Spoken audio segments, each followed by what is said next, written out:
Before you make a deal on any property, check these quick benchmarks to make sure your time is going to be worth the hassle. This is not about forecasting. This is about making the smartest choice to get you the highest returns with the least amount of effort today. So at the very baseline, you have the 10-year T-note from the Treasury, which is currently yielding barely above 4%. That is the number that you absolutely have to beat, or else you are wasting your time. Just give the government your money and go to sleep. Historically, real estate has traded at a spread of about 109 basis points above the Treasury. So that puts us in the 5% range if we're comping off the historical spread. So if you're going to do any real estate deal, you want to be above the 5% mark. Now, obviously, not every sector is the same. Office, multifamily, retail, and industrial are all in very different points of their own respective real estate life cycles. Fortunately, there are plenty of reports like this one that tell you exactly where your sector is at in terms of expected cap rate, both in the public and the private markets.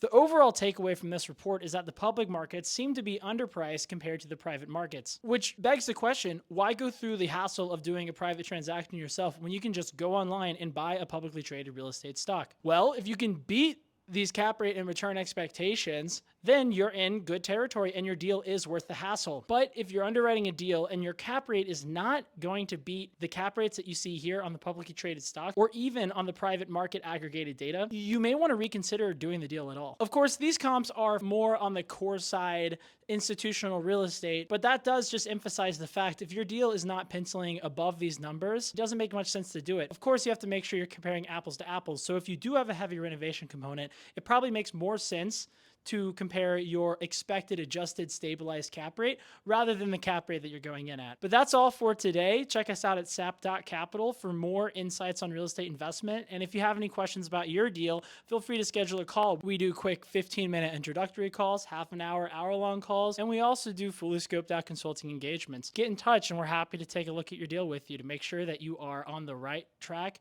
to success.